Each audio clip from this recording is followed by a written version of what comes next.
Last week, the topic I was dealing with about who's the real Moses is long.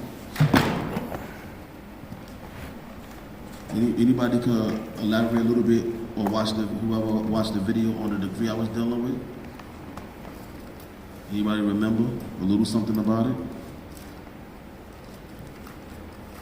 Because we got to get out of this mythology that somebody went on a mountain and received some type of law from some spook god in the sky and gave them some tablets, and they came down and you got the 10 Commandments, when that's not reality. Reality is that people study other systems of law and they develop their law based upon other ancient systems that already exist prior to that already. So we understand that the Israelites, they were in Babylon, and by them being in Babylon, they studied the system of law that exists, and they drew from that system of law and created the laws that's in the Bible. And we use the Code of Hammurabi as an example of that. When we show previous laws, for those previous laws, is that correct? Slow. So we're going to kind of recap a little bit. You have to study Ezra, the scribe, because that is the true Moses of the Pentateuch or the Torah. He was the one that studied these different codes of systems, codes of law that was in Babylon and other places, and helped develop the law system that is in the Torah today. That's why during his time that he was around, the Israelites did not even know nothing of the law because it didn't exist prior to that. It's long? It's long. So the Pentateuch or the Torah consists of 150,000 words. It cannot be read once in a day. So it was not the Pentateuch, and by this evidence, we may assume that the Pentateuch did not even exist in 622 BC, the laws of Moses. So in 622 BC, these laws didn't exist. The book was not even Deuteronomy, for this book, as we have it, contains 30,000 words. Because some people say that the book that was found, or the law that was the book of Deuteronomy, which basically is like, it reiterates the laws in Leviticus. It's like the second law, basically, Deuteronomy. So he's saying here that it consists of 30,000 words, and it was then written, could not have been read by the scribes to a king in less than 10 hours, but we are told that this started the book of law to be read, and with understanding was read twice in a day, then read at the public meeting, which is the 2 Kings 22, that they state that this is utterly impossible. This is the mythology that has been implemented into religious dogma. Moses wrote a book of the law. He commanded that at the end of every 7 years, it should be read before all of Israel, which is in Deuteronomy 31 and 19, 10 and 11, Deuteronomy 31, 26, 2 Kings 22 and 8, that neither the king nor the high priest could read. So if this was a law that they supposed to read every 7 years, why did during the time of Ezra that the Israelites did not even know nothing of the law, period? Because it did not exist during then. It's long. It's long? It's long. I'm going to get into a real good part. When you see this, how they flip this all around, it's crazy. When I show you the comparison to this. I didn't get to that last week, but I'm about to get to it, but it's bugged out. The priests and the people were carried away to Babylon, only a few of them in a poor land, which is in 2 Kings 25 and 12. We read about that last week. Israel suddenly appears and assumes the role as a scribe to Moses, and as that of the lawgiver of the law. Moses was what is known in the biblical sense as the priestly code, mainly Leviticus. It was obviously new to Judea. So when Israel, during his time, he brought these laws to them, it was totally new. They didn't know nothing of this. So if this was true historically, that there was a Moses who went to the mountain and every 7 years they read this law, if we read the law every 7 years to our people, if we read the divine constitution every 7 years, would we be familiar with these divine instructions? No, we read it every 7. We read it to each other. Like we come here every Sunday and read it. Yeah, we know it. We read the law every Sunday. We read it. So how would the time Israel come? They don't know nothing of the divine constitution because it was a mythology. It's long. It's long. I want you to read the Apocrypha. I got it right here. Second Idris. I believe that's 14:22. Chapter 14, verse 22. I want you to hear what this says. Listen closely to this. It's long. Second Ezra, chapter 14:22. But if I have found grace before thee, send the Holy Ghost into me, and I shall write all that have been done in the world since the beginning. Y'all hear what he's saying? They're not listening. You gotta hear. It's long. He's admitting something here. But if I have found grace before thee, send the Holy Ghost into me, and I shall write all that hath been done in the world since the beginning, which were written in thy law, that men may find thy path, and that they which will live in the latter days may live. What do Genesis mean? The beginning. Genesis means the beginning. He's admitting that he is the writer of this whole thing. We'll read it again. Let's read it one more time. This is what he's admitting. Because Ezra and Idris is the same person. But if I have found grace before thee, send the Holy Ghost into me, and I shall write all that have been done in the world since the beginning. I shall write all that have been done in the world since the beginning, which were written in thy law, that men may find thy path, and that they which live in the latter days may live. That's right. So the old Hebrews admit that Ezra wrote the whole Pentateuch. He's admitting here that he's the one that wrote it. That's why this book is been taken. One of the reasons this book is not admitted into the Bible, because this exposed the fraud that Israel was actually the one who wrote the Pentateuch. That's right, bro. So frequently mentioned is made of a mysterious finding of old material that Israel woke up and made to serve his purpose. It seems that he often took materials from more than ancient works, which is what we call the Babylon. Called the Hammurabi. Before the Babylonian captivity, Israelites had no sacred writings. There were no certain laws, prophecy written in a few historical books, but no one had ever thought of ascribing binding or divine authority to these documents. Israel brought the priestly laws with him from Babylon. Israel introduced them into Israel in 444 BC. From the time of Ezra until 287 BC, when the Pentateuch was translated into Greek by order of Ptolemy Philadelphus, king of Egypt, these books eventually underwent some changes.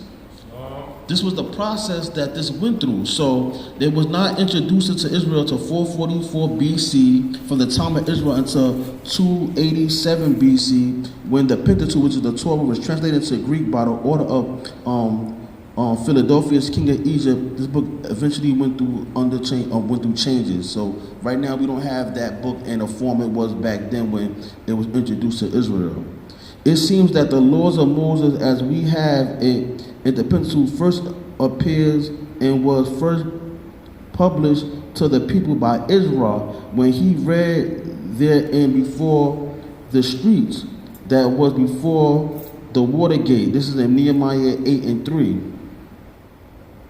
As stated, this occurred 200 years after the captivity and 1,000 years after the death of Moses, Deuteronomy 34 and 5. The Pentateuch, as we have it, did not attain its finishing form until about 290 BC, or after Moses had been nearly 1,200 years. So this is the whole process that went through. Israel portrayed as a second Moses.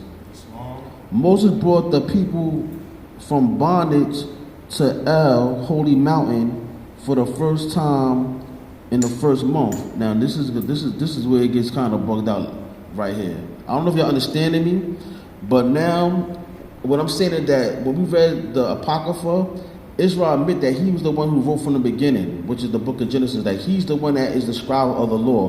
When you study this history, you'll understand that during the time of his time, the Israel had no knowledge of this law because it didn't exist. So he actually was the scribe who put it together. Why he put it together? Because he was of the mythological Levitical priesthood, and they had to create these laws to bring sacrifices so the Levitical priesthood could eat. It was all for monetary gain. Islam. Israel to bring the people to captivity to a state, the seat of El's inhabitants, the temple sitting out on the front day. Okay, we're gonna read this to make it. I'm gonna need two people. You got your phone? I do. So we can show. I'm gonna show the comparison of what they was doing.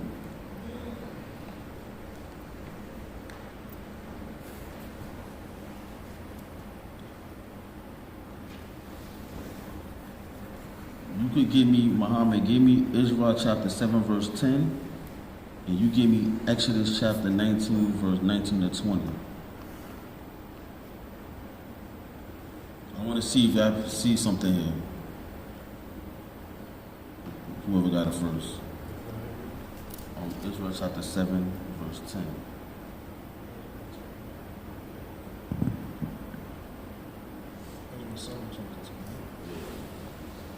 Islam. Islam. Ezra chapter 7 verse 10.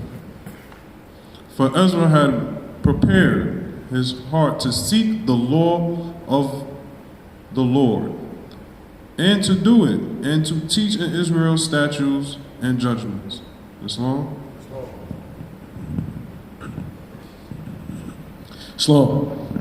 The book of Exodus, chapter 19, verse 19 and 20. And when the voice of the trumpet sounded long and waxed louder and louder, Moses spake, and God answered him by a voice. And the Lord came down upon Mount Sinai on the top of the mount. And the Lord called Moses up to the top of the mount, and Moses went up. Islam. So Moses brings the people to the foot of the mountain of El in order to read them the law.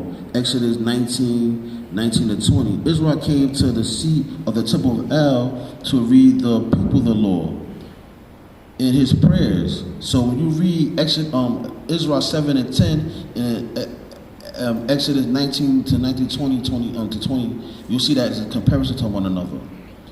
Again, give me Israel chapter 10, verse 2 to 3, and you give me Exodus 19, 3 to 6. Book of Exodus, chapter 19, verse 3 to 6. And Moses went up unto God, and the Lord called unto him out of the mountain, saying, Thus shalt thou say to the house of Jacob, and tell the children of Israel, Ye have seen what I did unto the Egyptians, and how I bare you on eagle's wings, and brought you unto myself. Now, therefore, if ye will obey my voice indeed, and keep my covenant, then ye shall be a peculiar treasure unto me above all people, for all the earth is mine. And ye shall be unto me a kingdom of priests, and an holy nation. These are the words which thou shalt speak unto the children of Israel. Islam. Islam. Ezra 10, verse 2 and 3. And Shechaniah, the son of Jehiel, one of the sons of Elam, answered and said unto Ezra, We have trespassed against our God, and have taken strange wives of the people of the land. Yet now there is hope in Israel concerning this thing.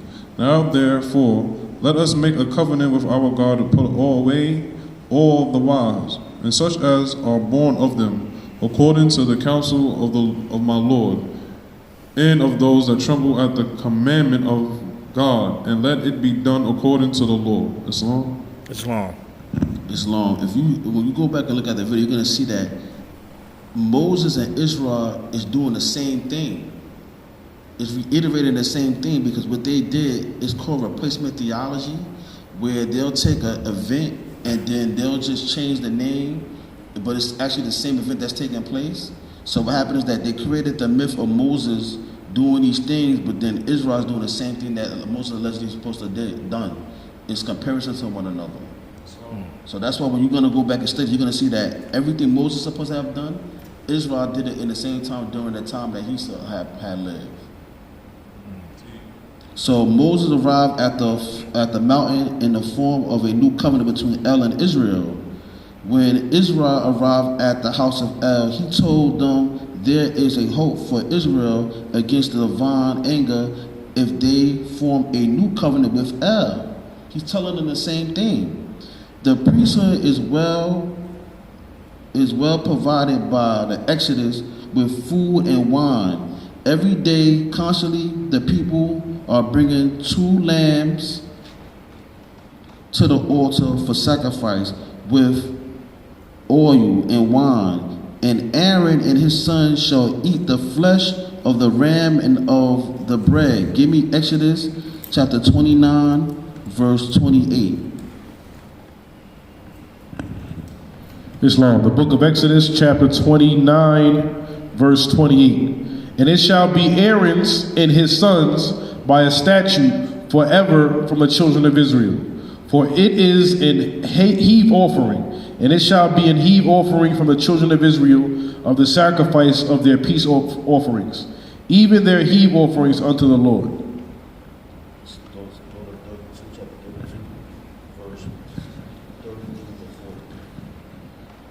The book of Exodus, chapter 32, verse 33 to what? 38 to 40. Chapter 32, verse 38. It's 35 verses. Chapter 32. Chapter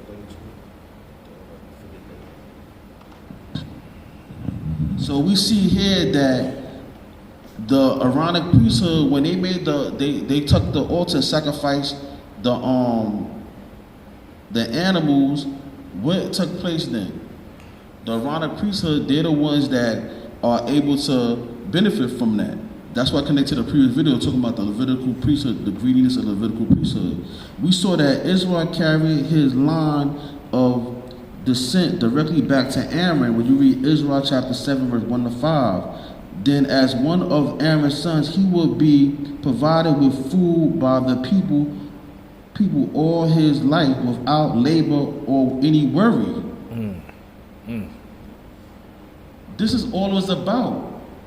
The Levitical priesthood, which was corrupted, if you create these laws that you had to have these sacrifices, then what? You don't have to worry about ever gotta work. So if they're bringing it to you. You think that you sacrificing an animal for God's forgiveness, and when you bring it to Jerusalem to Levitical priests, what they doing with the food? With the animal they're eating. And what's funny about this, when you read Exodus 12 and 25, it says that they should be without blemish, meaning that they want the top crop of the animal.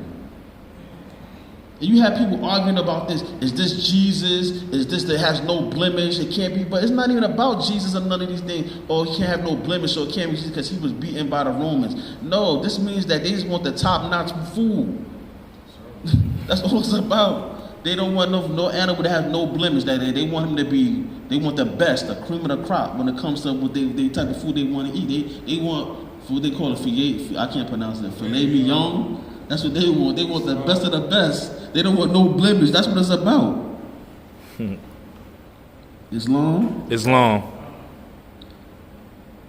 So life without labor or worries. And he did not want anything but the first class stock for food. So he provided him with the law that the ram and the lamb and the bull and the goat offered as a sacrifice unto the Lord shall be without blemish. They want the top notch. So you got these religious fanatics in Israel and all over the place sacrificing animals, thinking that they got God forgiveness because they're sacrificing an animal. And all it is about the Levitical priest be able to eat. But when you religiously dogmatic, you actually think, this is crazy to think that by you sacrificing an animal in the blood, and you put the blood on an altar, that this sacrifice is going to let you forgive your sins for all the things you've done. And this is all throughout the Bible. But this is a scheme because the Levitical priesthood, they want the top-notch meat. So you're going to give me the lamb and with no blemish, you're going to sacrifice it, and when y'all leave, we're going to get down, we're going to eat good. And it's all it's about. It's crazy. The book that the priest Hilkiah said he found in the temple in 632 BC was Deuteronomy. Deuteronomy was written not long before it was found in the temple, and the finding was a charade. The book was written to provide for Josiah religious reform. The first commandment in the law code of Deuteronomy is to sacrifice to El only at a single place. Josiah did just that. He tore down all places of worship outside of the temple, but this brought all the influence and income to the religion to Jerusalem temple priesthood. And it was a Jerusalem temple priest who had found the book. So what they did, they tore down all the different altars all around.